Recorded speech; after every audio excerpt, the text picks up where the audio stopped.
আলহামদুলিল্লাহ রাব্বিল আলামিন ওয়াসসালাতু ওয়াসসালামু আলা সাইয়্যিদিল মুরসালিন নবিয়িনা মুহাম্মদ ওয়া আলা আলিহি ওয়া সাহবিহি আজমাইন, আম্মা বাদ। কিতাব বাদিল ওয়াহি। মহান আল্লাহ সমস্ত প্রশংসা, দরুদ ও সালাম নাযিল হোক প্রিয় নবী মুহাম্মদ সাল্লাল্লাহু আলাইহি ওয়াসাল্লামের উপর। আল্লাহুম্মা সাল্লি আলাইহি আল্লাহুম্মা বারিক আলাইহি। সহিহ বুখারীর সংক্ষিপ্ত এই কিতাব।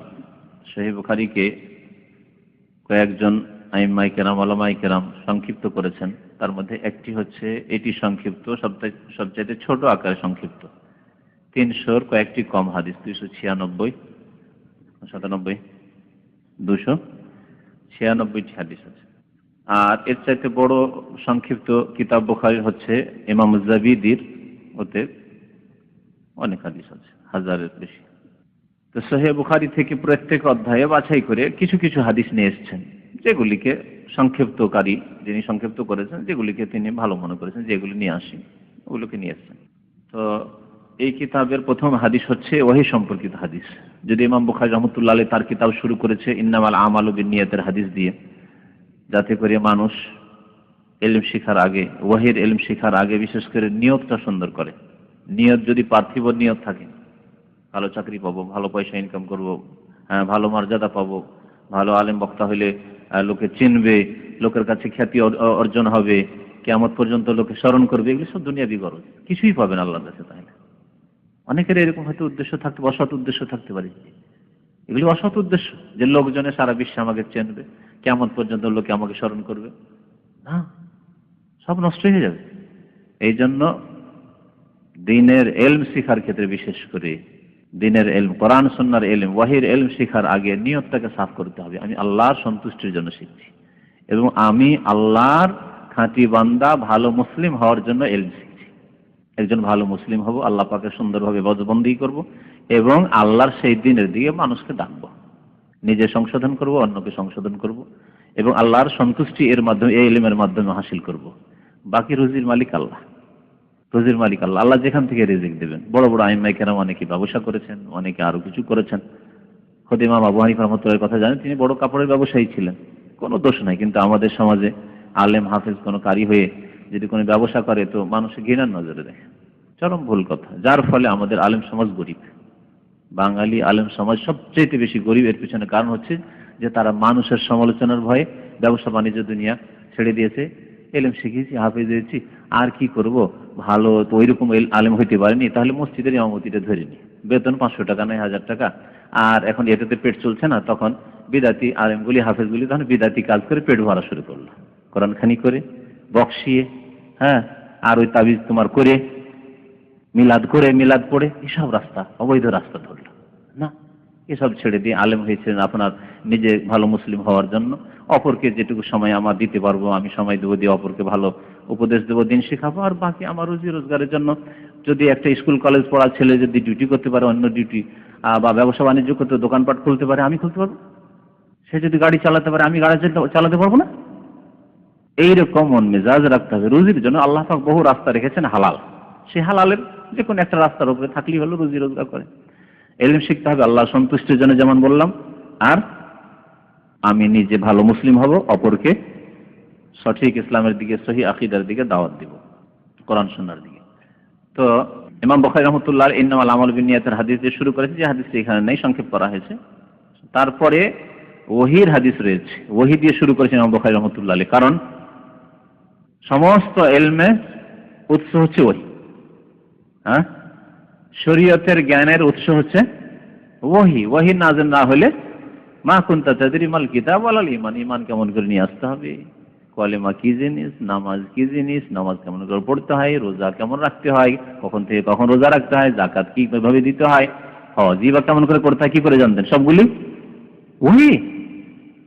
তারপরে তাহারাতি শুরু করেন, পবিত্রতা কেমন করে অর্জন করতে হয়, অন্তরের পবিত্রতা, শরীরের পবিত্রতা, গোসল, ওযু, হায়েজ নেফাসের মাসলা, সবগুলি হচ্ছে ওহী। ওহীর মাধ্যমে এগুলো জেনেছেন, নাহলে জানার কোনো উপায় নেই এগুলি। তো এই জন্য ইমাম বুখারী রাহমাতুল্লাহ প্রথম ওহী দিয়ে শুরু করেছেন, যে দিন ওহী ভিত্তিক নিতে হবে, মানব রচিত মতবাদ নিলে হবে না। মানুষ তৈরি করেছে, তা দিয়ে সমস্যার সমাধান করো, আর্থিক সমস্যার সমাধান, রাষ্ট্রীয় সমস্যার সমাধান, মানব রচিত বিধান, পশ্চিমা বিধান দিয়ে, রাশিয়ান বিধান দিয়ে, কমিউনিজম দিয়ে, সেকুলারিজম দিয়ে, আর ডেমোক্রেসি, গণতন্ত্র দিয়ে না, ওহী দিয়ে সমস্যার সমাধান করতে হবে। ওহী দিয়ে সমস্যার সমাধান করতে হবে। তাই ইমাম বুখারী রাহমাতুল্লাহ আলাইহি বলেছেন কিতাবু বাদিল ওয়াহি, ওহী আরম্ভ হওয়া সম্পর্কে এই বিষয়। বাদউন মানে আরম্ভ হওয়া, হামজা দিয়ে লিখলে। আর কোন কোন কপিতে ইমাম বুখারী রাহমাতুল্লাহ আলাইহি, যেহেতু সেই যুগে পান্ডুলিপি লেখা হইতো, ওয়াও দিয়ে এসেছে।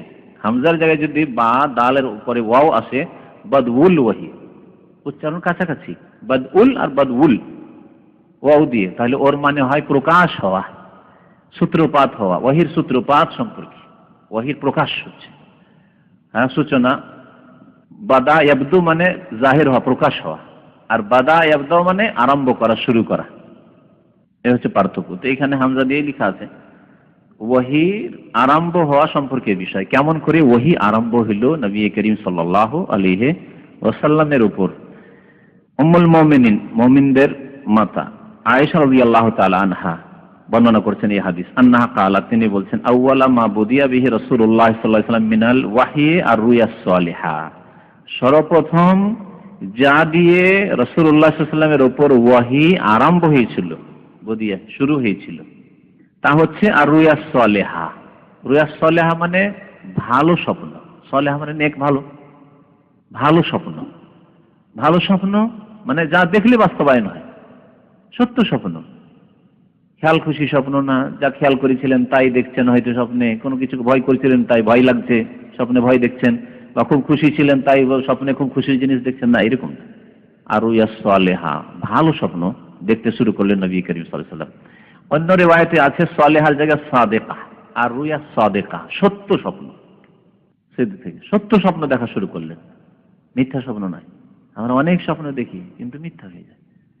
কেউ দুঃখজনক মিথ্যা স্বপ্ন দেখি, কার মা মরে গেছে, কার বাবা মরে গেছে, কার স্ত্রী মরে গেছে, কার ছেলে মরে গেছে, কিছু নেই, হয় না এরকম? অনেকে এরকম স্বপ্ন দেখে এসে পেরেশান হয়ে চলে আসেন, আমি এরকম স্বপ্ন দেখছি। কোনো পেরেশান হওয়ার দরকার নেই। দোয়া করেন যে দোয়া নবী সাল্লাল্লাহু আলাইহি ওয়াসাল্লাম শিখেছেন, খারাপ স্বপ্ন দেখলে আর তার বাম দিকে থুতু পায়, ইনশাআল্লাহ তাতে ক্ষতি হবে না। অনেক সময় সত্য স্বপ্ন হয়, কিন্তু নবী করিম সাল্লাল্লাহু আলাইহি ওয়াসাল্লামের যে স্বপ্ন দিয়ে ওয়াহী শুরু হয়েছিল, তাহলে ওয়াহির একটি প্রকরণ, একটি কিসিম হচ্ছে আর রুয়া, স্বপ্ন।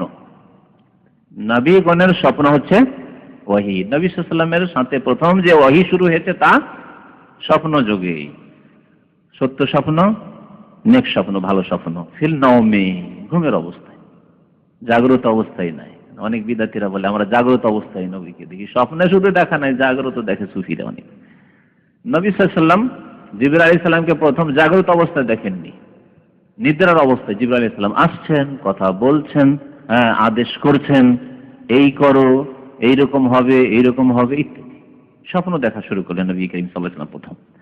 আর যা স্বপ্ন দেখতেন আর তা ঘটার কথা আছে 2-4 দিন, 10 দিন পরে বা 1 মাস পরে, যেমন ভাবে দেখতেন ওই রকমই ঘটত, ব্যতিক্রম হইতো না। সত্য স্বপ্ন, সে ওয়াহী।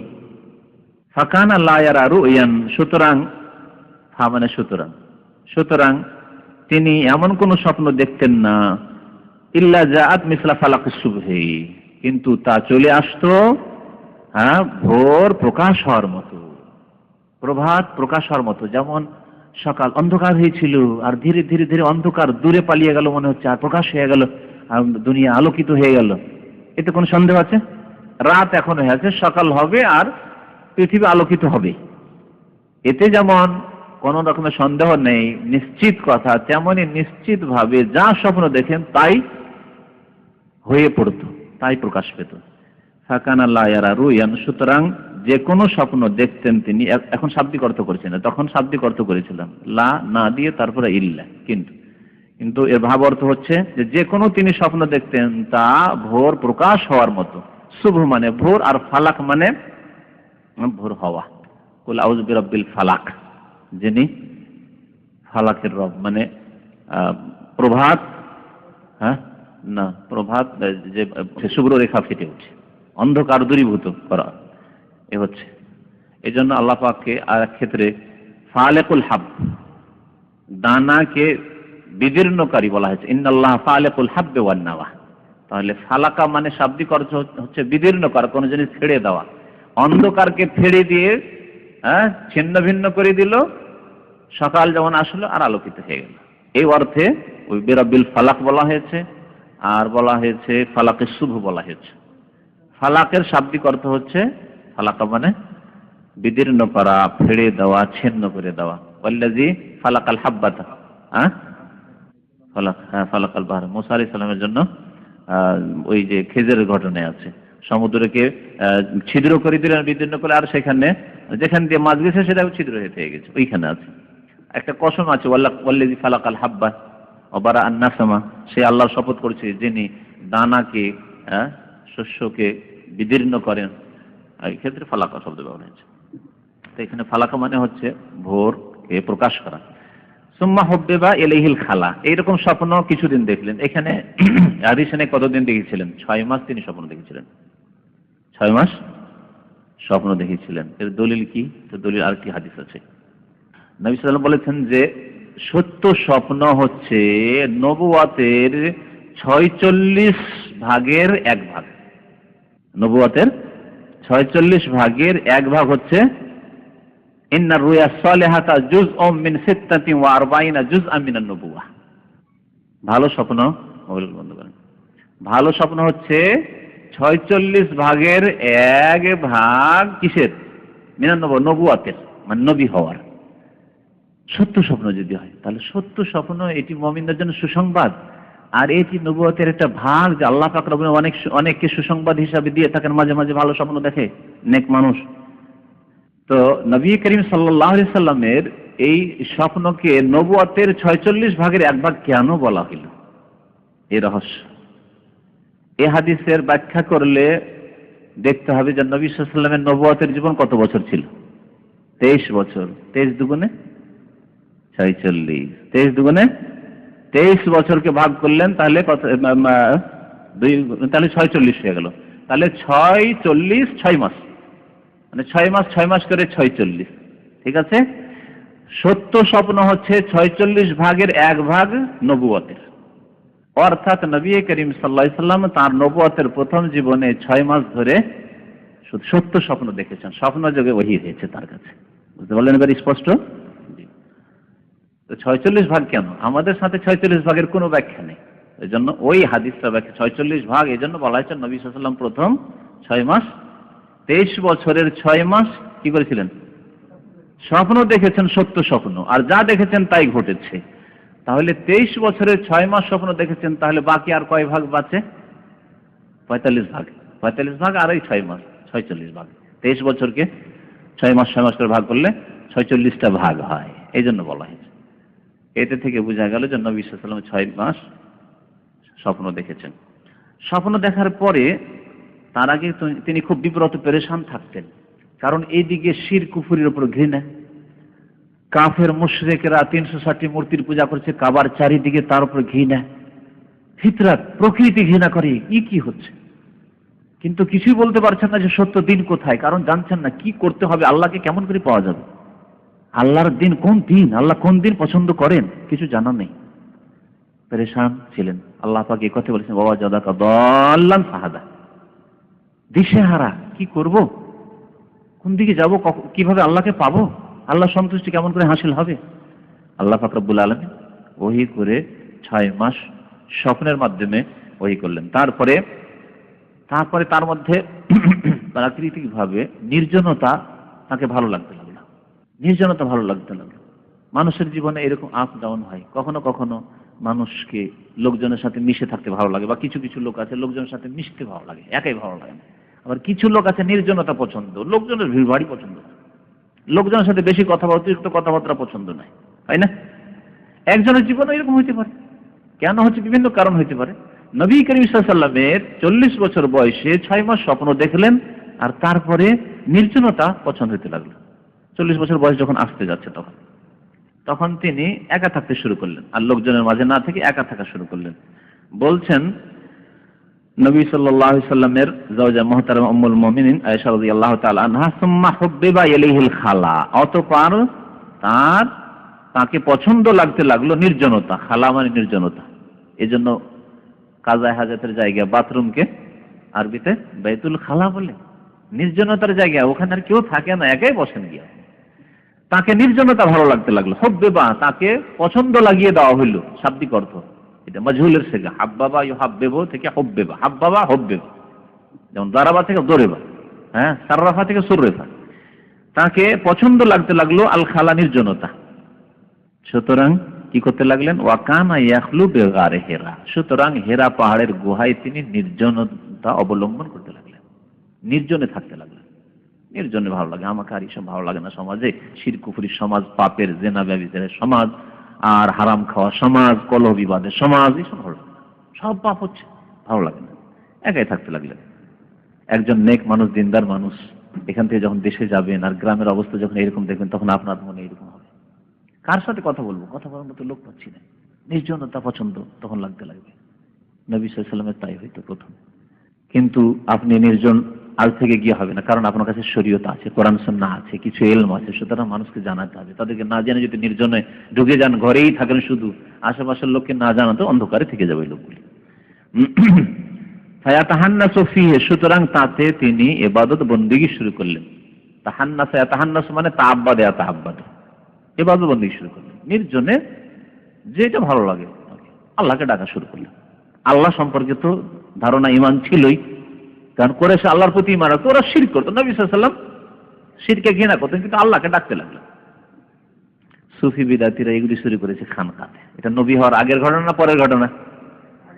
আগের ঘটনা। তো নবী হওয়ার আগের কাজগুলি আমাদের দলিল না। আল্লাহ পাক কি বলেছেন? লাকাদ কানা লাকুম ফি রাসূলিল্লাহ, আল্লাহর রাসূলে তোমাদের জন্য উসওয়া হাসানা, উত্তম আদর্শ রয়েছে। রাসূল হয়ে যাওয়ার পরে তিনি কখনো হীরা পাহাড়ের গুহায় নির্জনে তিনি খানকায় জিকিরের জন্য যাননি। সুতরাং এই জিকিরের যে খানকা আর দরবার, সব বিদাতি কাজ, এগুলো ইসলামের বিকৃতি। ইসলাম আসার পূর্বে তাকে ভালো লাগতো না, তিনি নির্জনে গিয়ে হীরা পাহাড়ের গুহায় থাকতেন, সেখানে ইবাদত করতেন। এই তাহান্নাসা শব্দটি যেহেতু একটু মুশকিল শব্দ ছিল, আরবরাও বুঝতে তাদের মুশকিল হবে, সাহাবায়ে কেরামের বুঝতে মুশকিল হবে, তাই তার কোন বর্ণনাকারী, কোন রাবী এই হাদিসের বর্ণনাকারী তাফসীর করছেন ওয়া হুয়া তাআব্বুদ আল-লায়ালি। তাহান্নুস মানে কয়েক রাত্রি ধরে ইবাদত বন্দেগী করা, যাওয়াতিল আদাদ। আল-লায়ালি মানে কয়েক রাত্রি হয়, ওর আরো ব্যাখ্যা হচ্ছে যাওয়াতিল আদাদ মানে কয়েক রাত্রি, কয়েক রাত্রি ধরে একটানা ইবাদত বন্দেগী। ইতিকাফ আমরা মসজিদে করি, ইসলামের পূর্বে নবী সাল্লাল্লাহু আলাইহি ওয়াসাল্লাম হীরা পাহাড়ের গুহায় কয়েক রাত ধরে ওখানে থাকতেন, চলে যেতেন কিছু খাবার দাবার নিয়ে। কয়েক রাত থাকবেন, মানে কয়েক রাত মানে দিন সহ, শুধু রাতে না দিনে নেমে চলে আসতেন এমন না, একটানা চলছে, কয়েকদিন রাত চলছে। তারপরে বলছেন কাবলা আইয়ানজিয়া ইলা আহলিহি, ফায়াতাহান্নাসু ফীহির সাথে সম্পর্ক, সেখানে ইবাদত বন্দেগী করতেন তার পরিবারের কাছে ফিরে আসার পূর্বে। নাজা মানে ফিরে আসা, রাজা, পরিবারের কাছে ফিরে আসার পূর্বে তিনি কয়েক রাত ইবাদত করতেন। যে চলে যেতেন তার ফিরে আসতেন না পরিবারের কাছে। তখন পরিবার কে ছিল? খাদিজা রাদিয়াল্লাহু তাআলা, তখন আয়েশা রাদিয়াল্লাহু তাআলা ছিলেন। ঘটনা যে বর্ণনা করেছেন, নবুয়তের সময় আয়েশা রাদিয়াল্লাহু, নবী সাল্লাল্লাহু আলাইহি ওয়াসাল্লাম ইন্তেকালের সময় আয়েশা রাদিয়াল্লাহু তাআলার বয়স কত ছিল? 18 ছিল। আর নবী সাল্লাল্লাহু আলাইহি ওয়াসাল্লাম নবী হয়েছেন 40 বছর বয়সে, তারপরে 23 বছর বেঁচেছেন। তাহলে নবী হওয়ার সময়, এই ঘটনা ঘটার সময় আয়েশা রাদিয়াল্লাহু তাআলা আনহা দুনিয়াতে আসেনি, জন্মই হয়নি। তার 23 বছরে 18 বাদ দেন, 23-18, তাহলে কত হবে? নবী সাল্লাল্লাহু আলাইহি ওয়াসাল্লামের নবুয়ত পাওয়ার 5 বছর পরে আয়েশা রাদিয়াল্লাহু তাআলা আনহার জন্ম হয়েছে। তাহলে হাদিসে বর্ণনা করেছেন, হাদিসে জয়ীফ হয়ে যাবে তাহলে নাকি? আয়েশাও সাহাবিয়া রাদিয়াল্লাহু তাআলা আনহা, তিনি অন্য সাহাবী থেকে বর্ণনা করছেন, যেহেতু তিনি নবী সাল্লাল্লাহু আলাইহি ওয়াসাল্লামের জাওজা মুহতারামা, যদিও ঘটনার কাল পাননি, কিন্তু যারা ঘটনার কাল পেয়েছে তাদেরকে তিনি পেয়েছেন, আব্বাকে পেয়েছেন, হয়তো আব্বার কাছে আবু বকর সিদ্দিক রাদিয়াল্লাহু তাআলার কাছে শুনেছেন, অথবা স্বয়ং নবী সাল্লাল্লাহু আলাইহি ওয়াসাল্লাম পেয়েছেন, তার কাছেই শুনেছেন এই ঘটনা, স্বামী হিসাবে পেয়েছেন, অথবা আরো কারো কাছে শুনতে পারেন, শুনে তিনি বর্ণনা করেছেন এই ঘটনা। তাহলে সরাসরি তিনি চোখে দেখা ঘটনা বর্ণনা করছেন না, অন্যর কাছ থেকে, অন্য সাহাবী যারা এই জামানা পেয়েছেন তাদের কাছ থেকে শুনে বর্ণনা করছেন রাদিয়াল্লাহু তাআলা। ওয়া ইয়াতাজাওয়াদু লিযালিকা, এর জন্য তিনি পাথেয় নিয়ে যেতেন। জাদ মানে পাথেয়, তাজাওয়াদু ফাইন্না খায়রাজ যাদিত তাকওয়া, আল্লাহ কোরআন বলছেন তোমরা পাথেয় নিও হজে গেলে, আর সর্বোত্তম পাথেয় হচ্ছে তাকওয়া, আল্লাহ ভীরুতা। তো এখানে ওয়া ইয়াতাজাওয়াদু লিযালিকা, এই যে কয়েকদিন ধরে হীরা পাহাড়ের গুহায় থাকবেন, এর জন্য তিনি কি করতেন? কিছু পাথেয় নিয়ে চলে যেতেন, খাবার দাবার বেঁধে নিয়ে চলে যেতেন। সুম্মা ইয়ারজু ইলা খাদিজাতা, অতঃপর খাদিজা রাদিয়াল্লাহু তাআলা আনহার কাছে ফিরে আসতেন। ফায়াতাজাওয়াদু লিমিসলিহা, ফির ওই রকমই কয়েকদিনের জন্য, ওই রকম মানে এই যে কয়েকদিনের কথা বলা হলো আল্লাহ আলী জাওয়াতুল আদাদ, ওই কয়েকদিনের জন্য আবার পাথর নিয়ে চলে যেতেন। এইভাবে খাবার শেষ হলে আবার ফিরে আসতেন, খাবারটা নিলেন, আবার চলে যেতেন হেরা পাহাড়ের গুহায়। হাত্তা জাআহুল হক, হ্যাঁ কি বলেছেন? না, ভুল কথা। এখানে কি আছে স্পষ্ট হাদিসে? বক্তাদের এরকম ভুল হবে, বক্তারা তো সূক্ষ্ম হাদিস আর কোরআন অত চর্চা করা তাদের সময় নেই, ওদের জলসা ডেটেরই ও বাবা নেই তো কি বলবে, হয়তো যা এদিক ওদিক আগ্রাম বাগরাম করি তো কাজ সারতে হবে। হাত্তা জাআহুল হক, এমনকি নবী সাল্লাল্লাহু আলাইহি ওয়াসাল্লামের কাছে সত্য আগমন করল। সত্য মানে এখানে আল ওয়াহি বা জিবরাইল আলাইহিস সালাম ওয়াহি নিয়ে আসলেন। হক মানে আল্লাহর পক্ষ থেকে দিনে হকের সংবাদ এ চলে আসলো। ওয়া ফি গারে হেরা, তখন তিনি হেরা পাহাড়ের গুহায় ছিলেন। যখন ওয়াহি আসলো, জিবরাইল আলাইহিস সালাম নিয়ে আসলেন, তখন তিনি গারে হেরায় ছিলেন, হেরা পাহাড়ের গুহায় ছিলেন।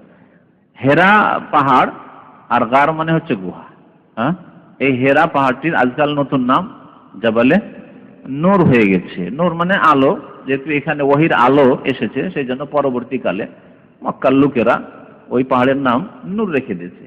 আর যুগের আবর্তন বিবর্তনে অনেক জায়গার নাম এরকম পরিবর্তন হয়ে যায়, তবে এখনো লোকেরা হেরা বলে জানে, নূর নামটি বেশি ব্যবহার হয়। ফাজাআহুল মালাক, সুতরাং তার কাছে কে আসলেন? ফেরেশতা আসলেন। মালাক, এই যে ফেরেশতাটা ওই নামাজ আর রোজার তরজমার মধ্যে ফেরেশতা বলি আমরা, আল্লাহ পাক মালাক বলেছেন, মালাইকা বলেছেন, মালাক বলি হয়। কিন্তু মালাক যেহেতু বুঝবেন না, এখন ফেরেশতা বল কি হয়, আমাদের উর্দুটাই বুঝে আর ফার্সিটাই বুঝে। মালাক মানে ফেরেশতা, আর ওই লামটাতে জের দিয়ে দেন, মালিক করে দেন, তার মানে হয়ে যাবে বাদশা, রাজা। হ্যাঁ, মালিক মানে রাজা। আর মালিক যদি করেন, এখানে আলিফ নেই, আর আলিফ দিয়ে দেন, মালিক করে দেন, তার মানে মালিক। কেতাবের মালিক আপনি, আপনি মালিক। আপনার বাড়ির মালিক আপনি, কিন্তু আপনি বাদশা নন। তো মালিক আলাদা, আর মালিক আলাদা, আর মালাক আলাদা। মালাক ফেরেশতা, আর মালিক মানে রাজা, সবার বাড়ির মালিক নয়, কিন্তু দেশটার মালিক ও মালাক, মালিক। আর মালিক হচ্ছে ক্ষুদ্র ক্ষুদ্র জিনিসের মালিক, এই সেটটার মালিক, কিতাবের মালিক, সে মালিক। ফেরেশতা আসলেন, ফাকাল, আর বললেন ইকরা। নবী সাল্লাল্লাহু আলাইহি ওয়াসাল্লাম কি হঠাৎ করে এসে বলছেন যে পড়েন, ইকরা। কালা, বললেন রাসূলুল্লাহ, মা আনা বিকারি, আমি পড়তে জানি না। মা আনা বিকারি, কারি মানে কারা ইয়াকরাও থেকে ইসিম ফাইল হচ্ছে কারিউন, কারা ইয়াকরাও ইসিম ফাইল হচ্ছে কারিউন, আর আমরের সিগা হচ্ছে ইকরা, পড়ো। তো হুকুম করলেন জিবরাইল আলাইহিস সালাম, ইকরা, পড়ো, পড়েন। নবী সাল্লাল্লাহু আলাইহি ওয়াসাল্লাম কি বললেন? ইসিম ফাইল মা আনা বিকারি। মা মানে না, আনা মানে আমি কারি নই, মানে আমি পড়তে জানি না। কেমন কথা! নবী সাল্লাল্লাহু আলাইহি ওয়াসাল্লামকে যদি পড়তে বলা কিভাবে হয়েছিল? বলা হয়েছে যে আমি পড়ছি আর আমাকে ফলো করে পিছনে পিছনে পড়েন, তো যে পড়তে জানে সেও তো পড়তে পারবে, ঠিক না? এতে থেকে বোঝা যায় নবী সাল্লাল্লাহু আলাইহি ওয়াসাল্লাম বলছেন আমি পড়তে জানি না, তার মানে কিছু সহিফাতে লিখে নিয়ে এসেছিলেন। সহিহ বুখারী শরীফের ভাষ্যকার একজন আল্লামা কিরমানি রয়েছেন, অনেকগুলি ভাষ্য আছে, ফতুল বারী যেমন আছে, কিরমানি, তিনি লিখেছেন যে নবী সাল্লাল্লাহু আলাইহি ওয়াসাল্লামের সামনে জিবরাইল আলাইহিস সালাম একটা সহিফাতে লিখে নিয়ে এসেছিলেন, এই কটা আয়াত লিখে নিয়ে এসেছিলেন। যদিও হাদিসে স্পষ্ট নেই, কিন্তু যেহেতু পড়তে বলা হচ্ছে পড়ো, আর বলছে আমি পড়তে জানি না, তার মানে কিছু লেখা ছিল, লেখা পড়তে বলা হচ্ছিল, আল্লাহু আলাম। যাই হোক, আমি পড়তে জানি না বললেন। তখন জিবরাইল আলাইহিস সালাম কাল বলছেন যে ফাআখাযানি, নবী সাল্লাল্লাহু আলাইহি ওয়াসাল্লাম বলছেন যে আমাকে তখন জিবরাইল আলাইহিস সালাম ধরে নিলেন, ফাগাত্তানি, এবং চেপে ধরলেন। আখাযা মানে এমনি ধরা, আর গাত্তা মানে চেপে ধরা, বুকের সাথে চেপে ধরা। হাত্তা বালাগা মিন্নিল জাহদ, আর জোহদ দুটোই পড়া হয়েছে। এমন কি এত জোরে ধরেছেন যে আমাকে অত্যন্ত কষ্ট হলো। জোহদ মানে হচ্ছে মাশাক্কাত, কষ্ট, যদি জোহদ পড়া যায়। আর জাহদ মানে আমার যে শেষ শক্তি পর্যন্ত পৌঁছে গেল, যে আমি মরে যাব, আমার আর মানে সামলাবার ক্ষমতা নেই, আমার শেষ শক্তি পর্যন্ত পৌঁছালো। জাহাদ মানে আর তাকা, আমার যে ক্ষমতা, শরীরের শারীরিক ক্ষমতা আছে তার শেষ পর্যন্ত পৌঁছে গেল, এত দূরে চেপে ধরল। সুম্মা আরসালানি, তারপরে আমাকে জিবরাইল আলাইহিস সালাম ছেড়ে দিলেন। আরসালা মানে ছেড়ে দেওয়া, আরসাল মানে পাঠানো হয়। রাসূল, হ্যাঁ, আল্লাহুল্লাযী ইউরসিলুর রিয়াহা, আল্লাহ পাক বাতাসকে প্রেরণ করেন, পাঠানোর অর্থে। হ্যাঁ, হুয়াল্লাযী আরসালা রাসূলাহু, আল্লাহ সেই সত্তা যিনি রাসূলকে প্রেরণ করেছেন। তো আরসালা মানে পাঠানো হয়, আর আরসালা মানে ছেড়ে দেওয়া হয়। সুম্মা আরসালনি, অতঃপর আমাকে ছেড়ে দিলেন। ফাকাল, আর বললেন ইকরা, এবার পড়েন। ফাকুলতু, আমি বললাম মা আনা বিকারি, আমি পড়তে জানি না। ফাখাযানি, আবার ধরলেন। ফাকাত্তানি সানিয়া, দ্বিতীয়বার। আর সানিয়া মানে আল মাররাতু সানিয়া, দ্বিতীয়বার আবার চেপে ধরলেন খুব জোরে। হাত্তা বালাগা মিন্নিল জাহাদ, আমার শেষ ক্ষমতা পর্যন্ত পৌঁছে গেল, বা আমাকে খুব কষ্ট হইল। সুম্মা আরসালানি, অতঃপর ছেড়ে দিলেন। হ্যাঁ, সুম্মা আরসালানি, তারপর ছেড়ে দিলেন। ফাকালা ইকরা, ফাকুলতু মা আনা বিকারি, তৃতীয়বার, তাহলে আমি পড়তে জানি না। ফাখাযানি ফাকাত্তানি সালিসা, তৃতীয়বার আমাকে অত্যন্ত জোরে চেপে ধরলেন। সুম্মা আরসালানি, তারপর ছেড়ে দিলেন। তারপরে ছেড়ে দিলেন। ফাকালা, তারপরে বললেন জিবরাইল আলাইহিস সালাম, ইকরা বিসমি রাব্বিকাল্লাযী খালাক। এখানে ইকরা বলে থামেন, ইকরা বিসমি রাব্বিকাল্লাযী খালাক, পড়ুন আপনি আপনার রবের নামের সাথে। নামের সাথে, নামের সাথে সাথে পড়েন, এটা অর্থ হইতে পারে নামের সাহায্যে বা সাহায্যের জন্য, সাহায্যের অর্থ প্রয়োগ হয়। নাম, আল্লাহর নামের সাহায্যের সাথে, মানে সাহায্য কামনা করে পড়েন। কারণ আল্লাহর যদি সাহায্য না হয় তাহলে কোনো কাজ করতে পারে না মানুষ, এই অর্থ নেওয়া যেতে পারে। আল্লাহর নামকে সাথে রেখে আপনি পড়ুন। আল্লাহ পাক আল্লাহর নামের সাথে পড়তে বলেছেন। লেখাপড়া করতে হবে, ডাক্তারি পড়েন, ইঞ্জিনিয়ারিং পড়েন, কিন্তু আল্লাহর নামের সাথে সম্পর্ক রেখে, আল্লাহর জাতের সত্তার সাথে সম্পর্ক রেখে, আল্লাহর ইবাদত বন্দেগীর সাথে সম্পর্ক রেখে বেনামাজি হয়ে গেলেন, নাস্তিক হয়ে গেলেন, বেদিন হয়ে গেলেন, দিন ইসলাম বিমুখ উল্টো দিকে চলে গেলেন, এই পড়ায় কোনো লাভ নেই। আল্লাহ ওই পড়া পড়তে বলেননি, যে কোনো পড়া পড়েন, কিন্তু ইকরা বিসমি রাব্বিকা, তোমার রবের নামের সাথে তুমি পড়া পড়ো। তাহলে এমন পড়া পড়তে হবে যেই পড়ার সাথে তোমার রব তোমার সাথে থাকে, তোমার রব তোমার অন্তরে থাকে, প্রতিপালকের প্রতি ঈমান থাকে, প্রতিপালকের ইবাদত বন্দেগী থাকে, প্রতিপালকের আনুগত্য থাকে। ইকরা বিসমি রাব্বিক আল্লাযী খালাক, যিনি সৃষ্টি করেছেন। আল্লাযী খালাকা বলা, যিনি সৃষ্টি করেছেন। কি শুধু মানুষকে? আম রেখে দেওয়া, সব কিছুকে সৃষ্টি করেছেন। তারপরে বিশেষ করে মানুষের কথা বলা হচ্ছে, মানুষের শ্রেষ্ঠত্বের জন্য। খালাকাল ইনসানা মিন আলাক, আল্লাহ পাক মানুষকে সৃষ্টি করেছেন মিন আলাক। আলাক মানে, হ্যাঁ, আলাক মানে কি? জমাট বাঁধা রক্ত। আর মুজগা হচ্ছে গোশতের পিণ্ড। আল্লাহ পাক মানুষের সৃষ্টির ক্ষেত্রে কয়েকটি স্তরের কথা কোরআনে কারীম উল্লেখ করেছেন। কোন জায়গায় খালাকাহু মিন তুরাব বলেছেন, তুরাব ধুলোর কথা, তুরাব মানে মাটি, ধুলো। আর কোন জায়গায় খালাকাহু মিন তিন বলেছেন, কাদার কথা বলেছেন। তিন মানে যেটা ভেজা মাটি, কাদা যেটা, তার কথা বলেছেন। আবার আল্লাহ কাইয়াল্লাহ মানে ঝোলা, কিন্তু এখানে ওটা না, ওটা আল্লাহ কাইয়াল্লাহ অন্য মাদ্দা, এটাই প্রশ্ন এখন করিয়েন না থাকে। এখানে আলাক, আল্লাহ পাক রব্বুল আলামিন, হ্যাঁ, খালাকাহু মিন নুতফাতিন, কোন জায়গায় বলেছেন বীর্য থেকে আল্লাহ সৃষ্টি করেছেন। হ্যাঁ, সুম্মা মিন আলাকাতিন, বীর্যর পরে বীর্যটা রূপান্তরিত হয় কিসে? জমাট বাঁধা রক্তে। এই আলাকা বা আলাক বোঝানো হয়েছে এই স্তরকে। এই স্তর, একটা স্তর প্রত্যেকের উপর এসেছে। তারপরে ওটা আবার আলাক, সুম্মা মিন মুজগাতিন, তারপরে সেটা মুজগা, গোশতের পিণ্ড বা মাংসপিণ্ড হয়েছে। মুজগা গোশতের টুকরো হয়েছে। মুখাল্লাকাতিন গায়রা মুখাল্লাকা, তারপরে সেটা আল্লাহ চাইলে সৃষ্টি করেছেন, সৃষ্টির রূপ দিয়েছেন, আর না হলে সৃষ্টির রূপ দেননি, গোশতের পিণ্ড হওয়ার পরে সেটা নষ্ট হয়ে গেছে। একটি স্তরের কথা আল্লাহ পাক উল্লেখ করেছেন। ইকরা, তুমি পড়ো, ওয়া রাব্বুকাল আকরাম, এবং তোমার রব অতি সম্মানী, অতি মর্যাদার অধিকারী। আকরাম ইসিম তাফজিল, কারমা থেকে আকরাম। ফারাজা বিহা, এই আয়াতগুলি নিয়ে রাসূলুল্লাহ সাল্লাল্লাহু আলাইহি ওয়াসাল্লাম ফিরে আসলেন, হেরার গুহা থেকে বাড়ি ফিরে আসলেন। ফারাজা বিহা রাসূলুল্লাহ সাল্লাল্লাহু আলাইহি ওয়াসাল্লাম, আল্লাহ রাসূল সাল্লাল্লাহু আলাইহি ওয়াসাল্লাম ফিরে আসলেন। ইয়ারজুফু ফুয়াদুহু, কিন্তু তার অন্তর কম্পমান। রাজাফা মানে কাঁপা, আর ফুয়াদ মানে কলব। হ্যাঁ, তাত্তালিউ আলাল আফএদা, আছে না, ওয়াইলুল লিকুল্লি হুমাযাতিল লুমাযা। আফএদা, ফুয়াদের জমা বহুবচন হচ্ছে আফএদা। ইন্নাস সামআ ওয়াল বাসারা ওয়াল ফুয়াদা কুল্লু উলাইকা কানা আনহু মাসউলা। কোরআনে কারীমে ফুয়াদ আছে, ওয়ালা তাকফু মা লাইসা লাকা বিহি ইলমুন ইন্নাস সামআ ওয়াল বাসারা ওয়াল ফুয়াদা। ফুয়াদ মানে কলব। তো এর জন্য ফুয়াদ, অন্তর খুব কাঁপছে, থরথর থরথর করে কাঁপছে। বুক প্রথম কাঁপতে শুরু করে ভয়ে, তখন গোটা শরীর কাঁপতে শুরু করে। কাঁপছেন এরকম। ফাদাখালা আলা খাদিজাতা বিনতে খুয়াইলিদ, সুতরাং রাসূলুল্লাহ সাল্লাল্লাহু আলাইহি ওয়াসাল্লাম খুয়াইলিদের মেয়ে খাদিজা রাদিয়াল্লাহু তাআলা আনহার কাছে প্রবেশ করলেন, মানে তার বাড়িতে ঢুকলেন। খাদিজা রাদিয়াল্লাহু তাআলা আনহার পিতার নাম কি ছিল? খুয়াইলিদ ছিল, নবী সাল্লাল্লাহু আলাইহি ওয়াসাল্লামের প্রথম বিবি উম্মুল মুমিনিন। ফাকালা, বলেন জাম্মিলুনি জাম্মিলুনি, আমাকে চাদর জড়িয়ে দাও, চাদর জড়িয়ে দাও। এই কথা যে বলেছিলেন নবী করিম সাল্লাল্লাহু আলাইহি ওয়াসাল্লাম, ওই সময় খুব ঠান্ডা লাগছে, খুব ভয় লাগছে, ঠান্ডা লাগতে শুরু হয়।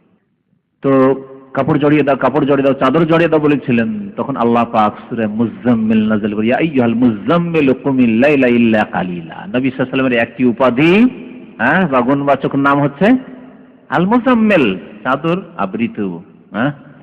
তো জাম্মিলুনি বলেছিলেন বলে আল্লাহ পাক তাকে মুজাম্মিল বলে ডেকেছেন। মুজাম্মিল, আমাদের দেশের লোকেরা আবার ওটাকে হালকা করে মোজাম্মিল নাম রাখে। মোজাম্মিল না, মুজাম্মিল, জায়ও তাসদীদ মিমও তাসদীদ। এত ভারী নাম বলাও মুশকিল বাংলা ভাষীদের জন্য।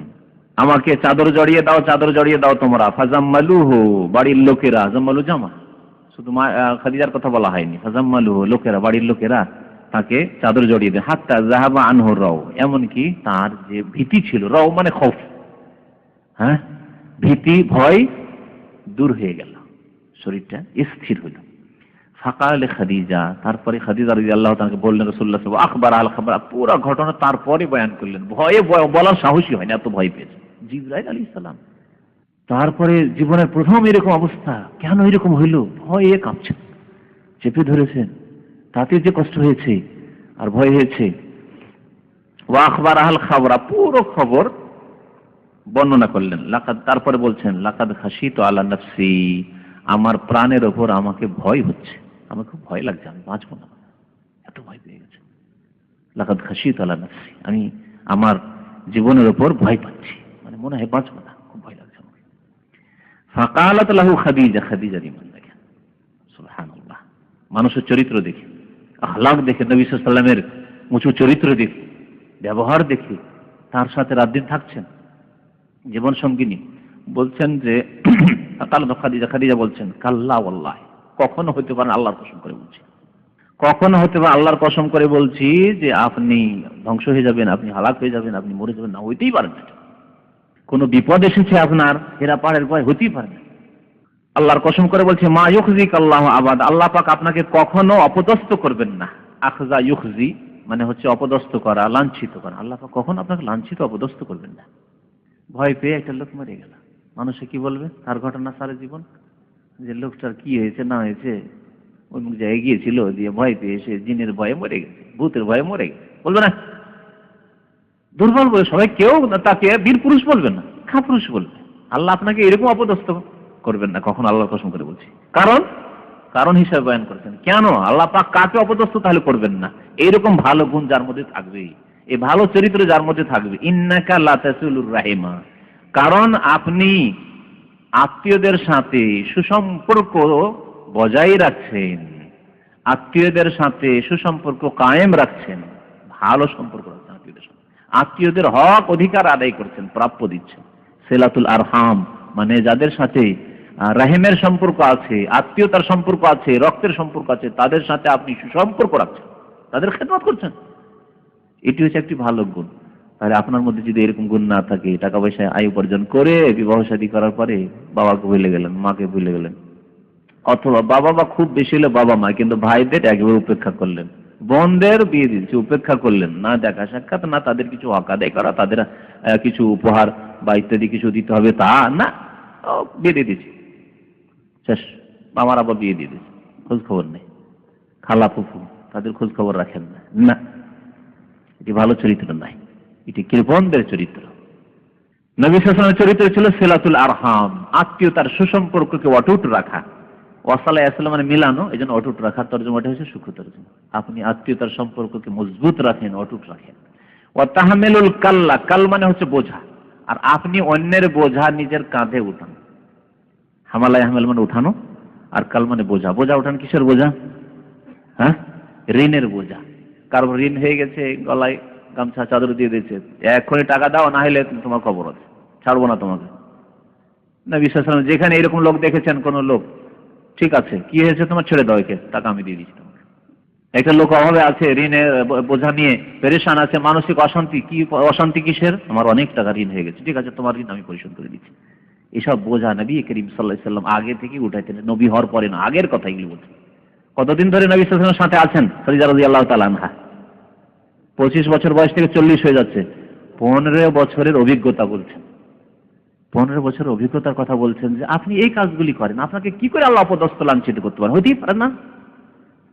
ওয়াতাকসিবুল মাদুম, মাদুম মানে যার কাছে, আদম মানে না, আর মাদুম মানে যার কাছে নেই, মানে সর্বহারা, কিছুই নেই, পকেটে একটা পয়সা নেই, থাকার বাড়ি ঘর নেই, কাপড় চোপড় নেই ভালো, এইরকম লোক। সর্বহারার জন্য আপনি আয় উপার্জন করেন, আপনি নিজে আয় উপার্জন করে নিজের পরিবারকে না দিয়ে আপনি সর্বহারা, যার কিছু নেই, গরিব মিসকিন, তাকে দেন আপনি, তাহলে আপনাকে কি করে আল্লাহ অপদস্থ করবে? হইতেই পারে না এরকম ভালো মানুষ কি, যেই ব্যক্তি জাতির জন্য, কওমের জন্য, গরিব মিসকিন অভাবীর জন্য খেদমত করে, তার জন্য মেহনত পরিশ্রম উপার্জন করে, তাকে আল্লাহ কখনো লাঞ্ছিত করতে পারে না।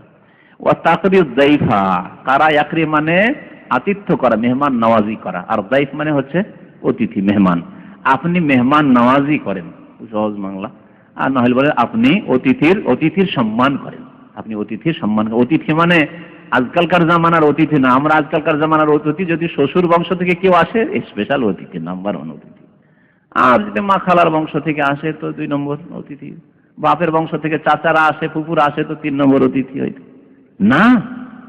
এই না, অতিথি মানে নবী সাল্লাল্লাহু আলাইহি ওয়াসাল্লামের অতিথি যে কোনো আগন্তুক ব্যক্তি, অপরিচিত ব্যক্তি এসে তাকে কেউ খাবার দেওয়ার নেই, নবী সাল্লাল্লাহু আলাইহি ওয়াসাল্লাম হাজির রয়েছে।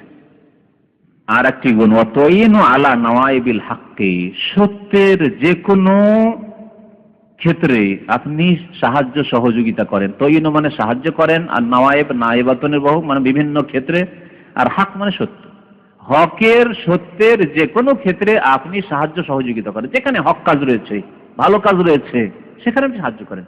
একজনের হক রয়েছে, আরেকজন বেঈমানি করছে, আপনি গিয়ে সহযোগিতা করেন। একজনের জুলুম করা হচ্ছে, একজন জালেম, আর একজন মজলুমের পাশে গিয়ে আপনি দাঁড়ান। এত ভালো কাজগুলি করেন, আল্লাহ আপনাকে অপদস্থ লাঞ্ছিত করবেন? হইতেই পারে না। কয়টি গুণ বললেন খাদিজা রাদিয়াল্লাহু তাআলা আনহা? হ্যাঁ, কাল্লা ওয়াল্লাহি লা ইউখজিকাল্লাহু আবাদা, হ্যাঁ, ইন্নাকা লাতাসিলুর রাহমা ওয়া তাহমিলুল কাল্লা ওয়া তাকসিবুল মাদুম ওয়া তাকরিজ যায়ফা ওয়া তুইনু আলা নওয়াইবিল হক। ওলামারা বলেছেন যে কোন মানুষের মধ্যে এই ভালো গুণগুলি যদি থাকে তাহলে তার ঈমানের একটা গুরুত্বপূর্ণ দিক সে সুন্দর করে নিল, সেটা হচ্ছে মুআমালাত। দিন হচ্ছে 2 ভাগে বিভক্ত, ইবাদত আর মুআমালাত। নামাজ, রোজা, হজ, যাকাত ঠিক রাখা, হ্যাঁ, হালাল হারাম মেনে চলা, এগুলো হচ্ছে ইবাদত। আর আরেকটা দিক হচ্ছে মানুষের সাথে আচার আচরণ, আত্মীয় স্বজনদের সাথে, গ্রামবাসীদের সাথে, পাড়া প্রতিবেশীর সাথে, যাদের সাথে চলাফেরা হচ্ছে, দেখা সাক্ষাৎ হচ্ছে, তাদের সাথে আচার আচরণ, যাদের সাথে কাজকর্ম করছেন, চাকরি করছেন, থাকছেন, রুমে থাকছেন, তাদের সাথে আচার আচরণ, এটা আরেকটি দিক, অত্যন্ত গুরুত্বপূর্ণ দিক। এই দুটো দিক নিয়ে ঈমান, ইসলাম কমপ্লিট হবে। যার একটা দিক আছে আর একটি দিক নেই, তার অর্ধেক ঈমান। আজকাল সমাজে কিছু লোক পাবেন যে এগুলি গুণ ভালো আছে, আচার আচরণ খুব ভালো, কিন্তু নামাজ রোজা কিছুই নেই। আর কিছু লোক আছে মাশাআল্লাহ নামাজ টামাজ এগুলো ঠিক আছে, কিন্তু আবার আচার আচরণ খারাপ, ব্যবহার খারাপ, কর্কশ ভাষী, উগ্র মেজাজি, হ্যাঁ, রাগ খুব বেশি, একটুতে মানুষের সাথে ঝগড়া বিবাদে লিপ্ত হয়ে যায় ইত্যাদি, খারাপ চরিত্র এগুলি। সাহায্যের ক্ষেত্রে না, কারো সাহায্য নেই, হ্যাঁ, চাচা আপনার জান বাঁচাও, নিজের জান নিয়ে নিজের পেট নিয়ে ব্যস্ত, না, এরকম হইলে হবে না। দুটো দিক নিয়ে ঈমান, ইসলাম কমপ্লিট হবে।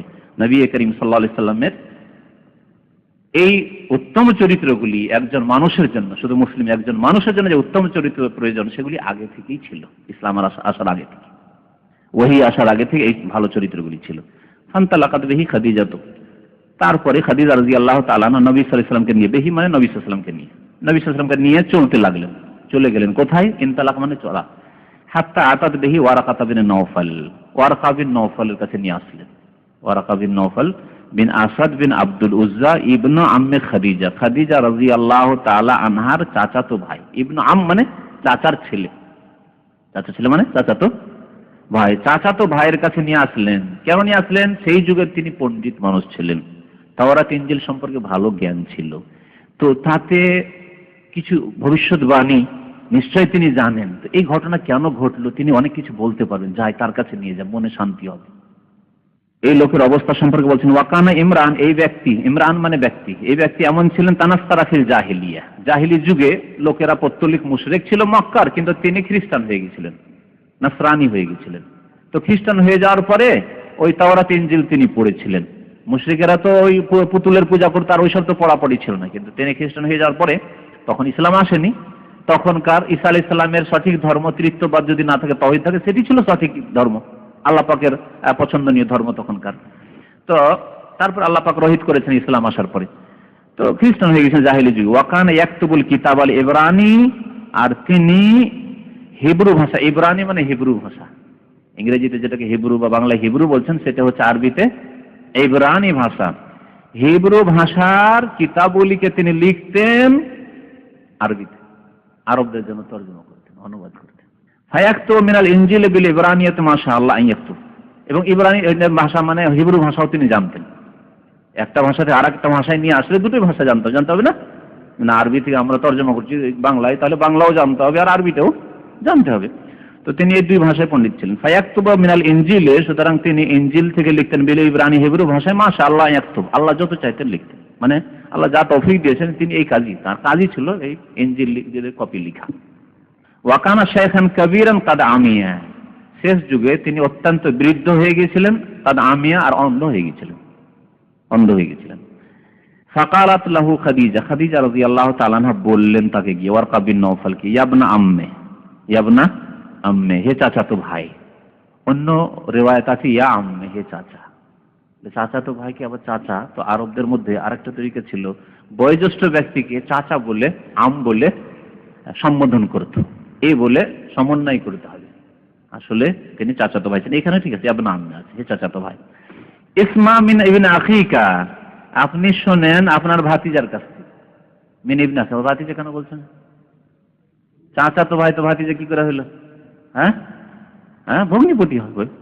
খাদিজা রাদিয়াল্লাহু তাআলা আনহা যদি ওয়ারকা চাচাতো ভাই হয়, তাহলে আপনার ভাতিজার কাছে শুনবেন, ইবনে আখিকা আপনার ভাতিজার কাছে শুনেন, বলবেন না আপনার ভগ্নিপতির কাছে শুনেন। ভগ্নিপতির কাছে, তো ইবনে আখি ভাতিজার কাছে কেন শুনতে বললেন? অর্থাৎ তাকে চাচা হিসাবে সম্বোধন করা হচ্ছে।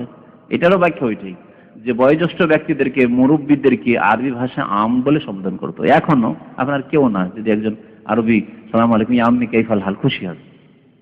এখনো শ্বশুরকে, আমাদের দেশে তো শ্বশুরকে আব্বা বলতে হবে, না হলে তো বড় বেয়াদবি হয়ে যাবে, তাই না? শাশুড়িকে মা বলতে হবে, না হলে বড় বেয়াদবি হয়ে যাবে। আরবরা মা বললেই বড় মুশকিল হয়ে যাবে, বাপ বললেই বড় মুশকিল হয়ে যাবে। এরা আম বলে, শ্বশুরকে আম্মি বলে, আর শাশুড়িকে আম্মাতি বলে। বললেন যে আপনার ভাতিজার কাছে শুনে। ফাকার আল ওয়ারাকা ইয়াবনা আখি, হে ভাতিজা, মাজা তারা, কি দেখেছো তুমি বা কি দেখছো তুমি?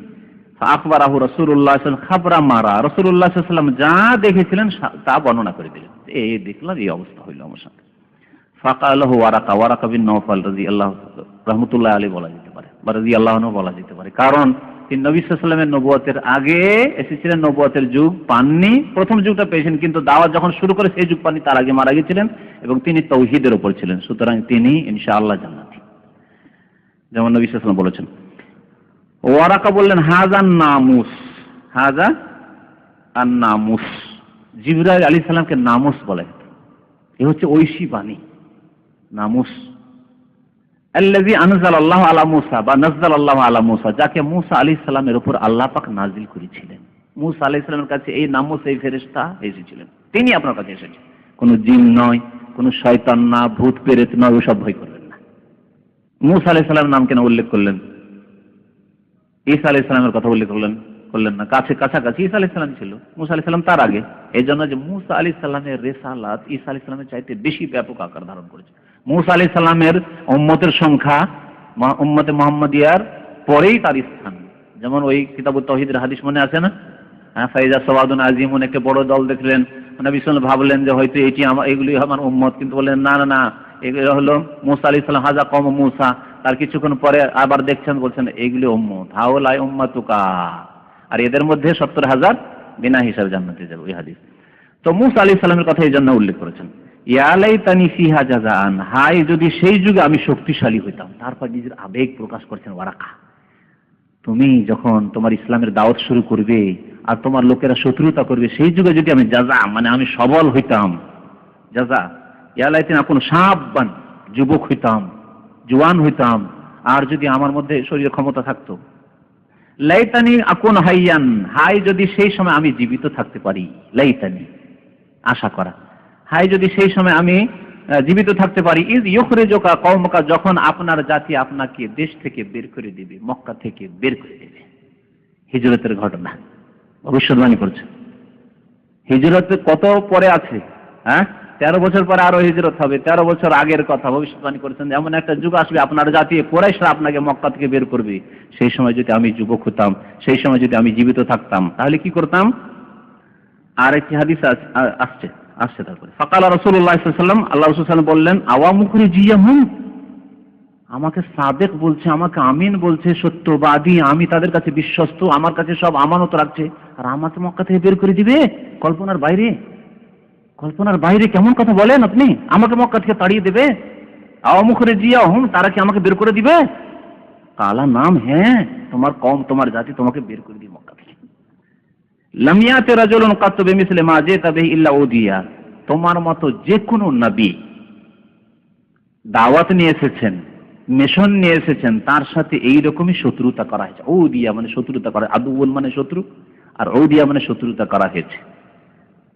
তোমার মতো যে কোনো ব্যক্তি এরকম দাওয়াত নিয়ে এসছে, তৌহিদ নিয়ে এসছে, রিসালাত নিয়ে এসছে, তার সাথে শত্রুতা করা হয়েছে। মুসা আলাইহিস সালামের সাথে শত্রুতা করেছে ফিরআউনের জাতি, ঈসা আলাইহিস সালামের সাথে শত্রুতা করেছে ইহুদি জাতি, সমস্ত আম্বিয়া কেরামের সাথে শত্রুতা করা হয়েছে।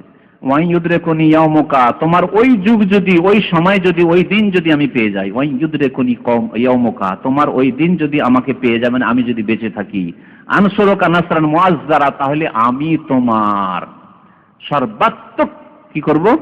সাহায্য করব।